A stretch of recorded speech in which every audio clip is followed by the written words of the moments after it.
समादरणीय धार्मिक सज्जन वृंद,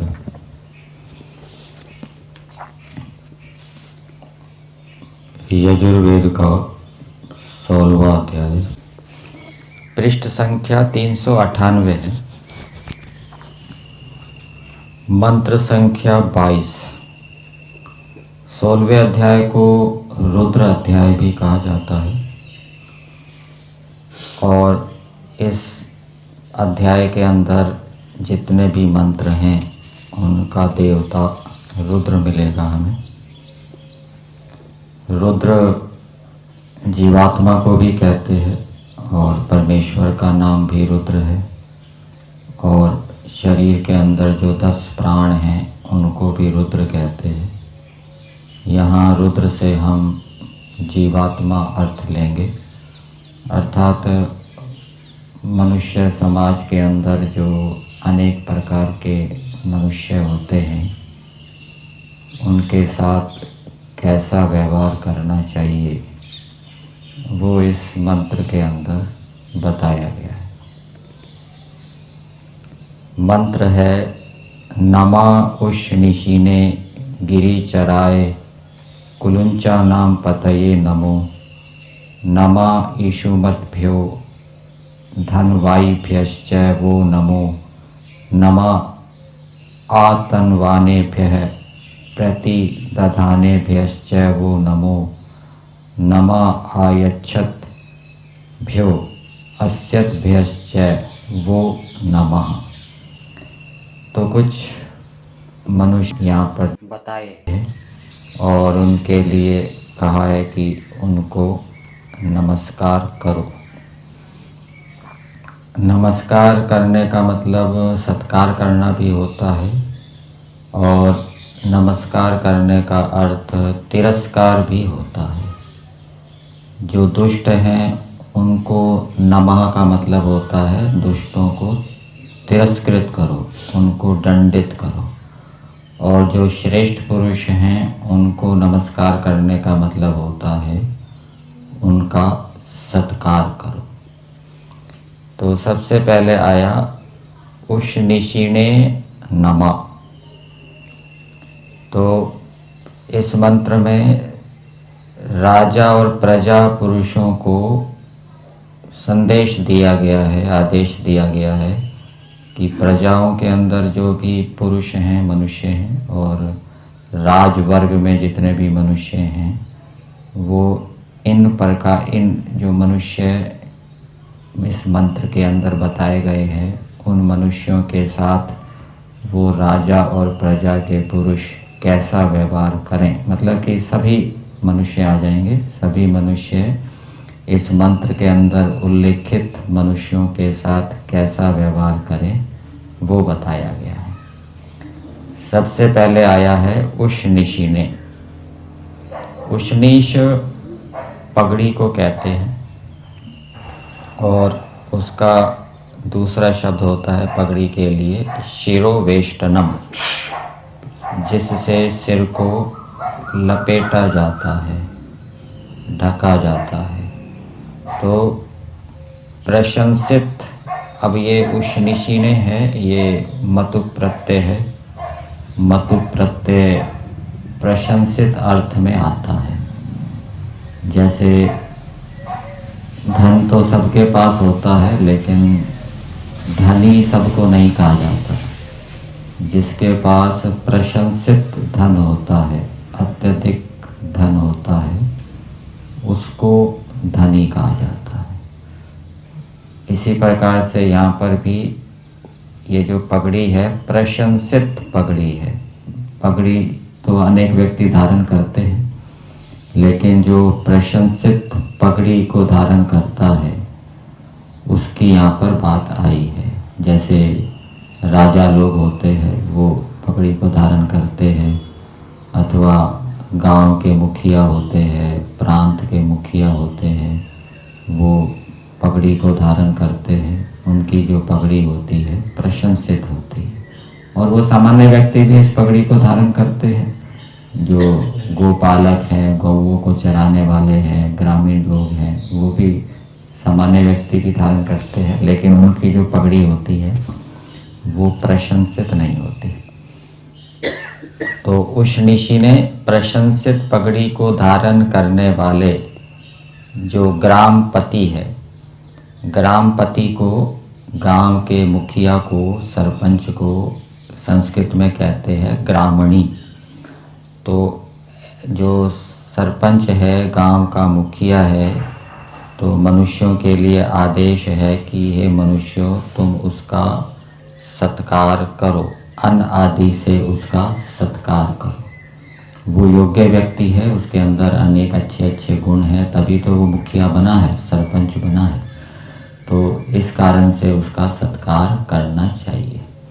और परमेश्वर भी ऐसा करता है। परमेश्वर भी जो मुखिया होता है, अच्छे अच्छे गुणों से युक्त होता है, परमेश्वर उसका सत्कार करता है, उसको ज्ञान विज्ञान देता है। तो सभी मनुष्यों को, चाहे वो गांव की व्यवस्था से संबंधित हों या गांव में रहने वाले हों, सभी मनुष्य उस मुखिया का सत्कार करें, सरपंच का सत्कार करें। फिर दूसरा शब्द आया है गिरी चराए। गिरी कहते हैं पर्वत को। तो पर्वत में जो विचरने वाले जंगली मनुष्य हैं, उनका भी सबको सत्कार करना चाहिए। जो सरकारी व्यक्ति हैं वो भी ऐसे जंगली मनुष्यों का सत्कार करें, और जो दूसरे मनुष्य हैं वो भी उनका सत्कार करें, अन्न आदि से उनका सत्कार करें।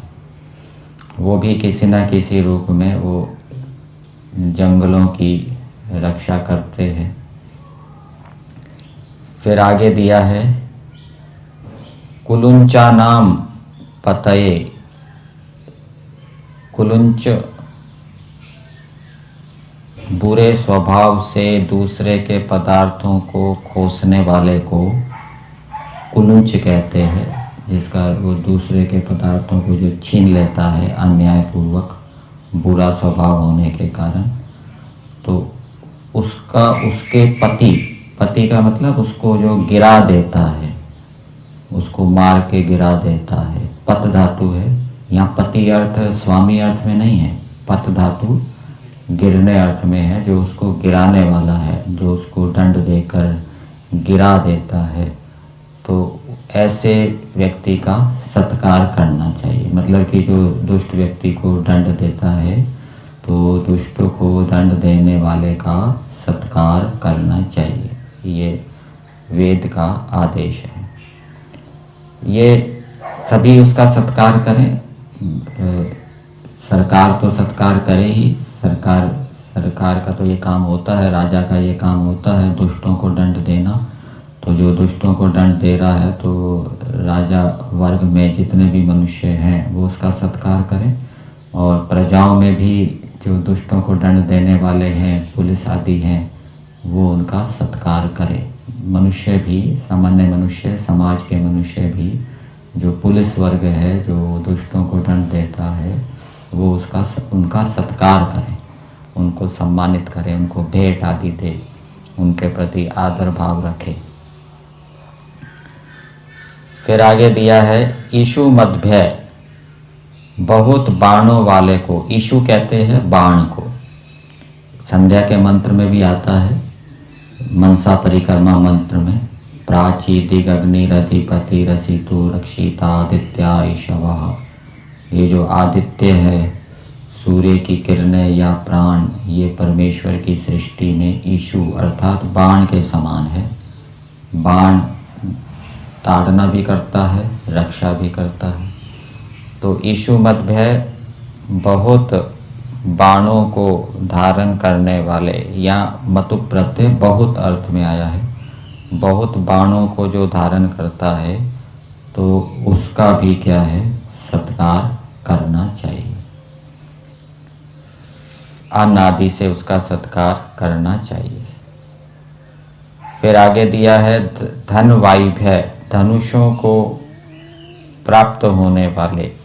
संस्कृत में दिया है धनुषी एतुम शीलम एशाम, धनुषों को प्राप्त करने का जिसका स्वभाव है।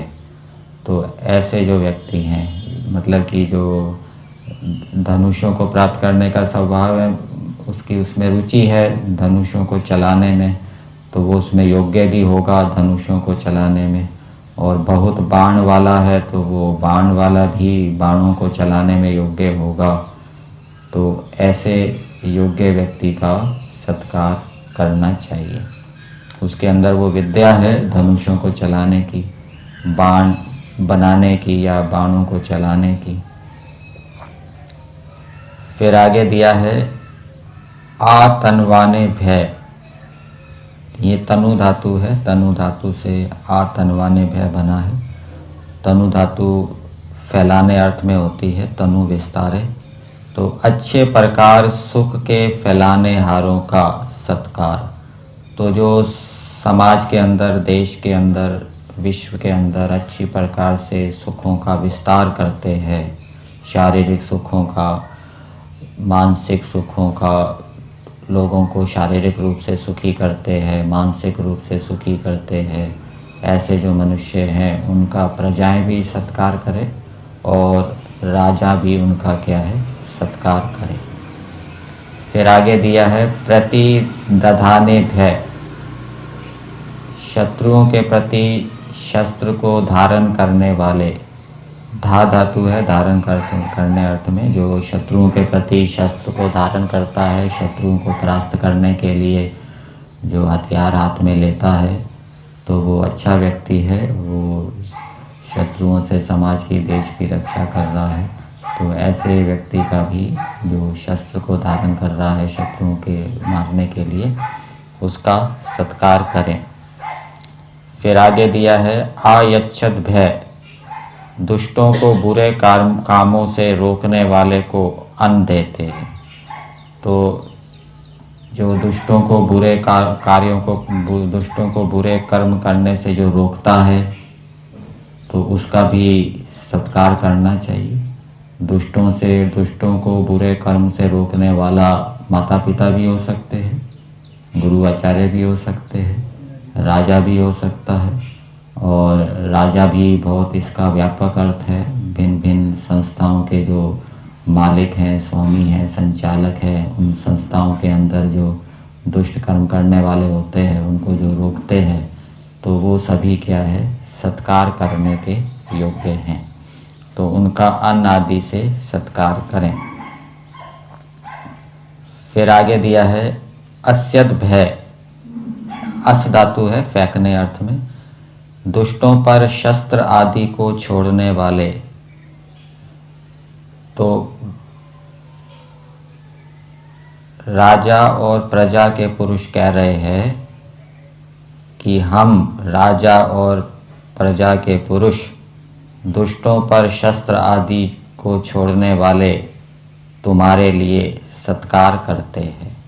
मतलब कि उनके सामने दुष्टों पर शस्त्र आदि को छोड़ने वाले व्यक्ति विद्यमान हैं, उनको राजा और प्रजा के पुरुष कह रहे हैं कि हम आपका सत्कार करते हैं। उनका अन्न आदि से सत्कार करना चाहिए। तो ये कुछ मनुष्य इस मंत्र के अंदर बताए हैं, ऐसे मनुष्यों का सत्कार करना चाहिए। तो नमः अर्थ यहाँ पे सब जगह सत्कार अर्थ में ही आया है।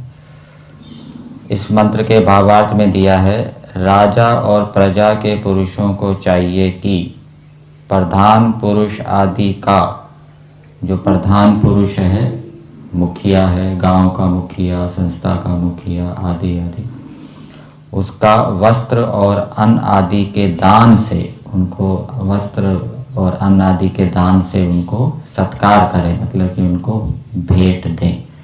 तो वो भी उपयोगी मनुष्य होते हैं, समाज की रक्षा करने वाले होते हैं। तो जब ऐसे मनुष्यों को हम सत्कार करते हैं तो उनके प्रति हमारा कृतज्ञता का भाव उत्पन्न होता है, क्योंकि वो प्रत्यक्ष या परोक्ष रूप से समाज, देश की उन्नति करने वाले होते हैं। और यही कृतज्ञता का भाव फिर परमेश्वर के प्रति भी कृतज्ञता के भाव को उत्पन्न करता है, और कृतज्ञता का भाव ही प्रेम भाव को उत्पन्न करता है। तो कृतज्ञता का भाव निरंतर बना रहे, इसलिए निरंतर समाज राष्ट्र के जो सहयोगी मनुष्य हैं, जो उनके लिए काम करने वाले हैं, उनका सत्कार क्या है, करते रहना चाहिए। इससे परस्पर आपस में प्रीति बनी रहती है। तो ये वेद का आदेश है।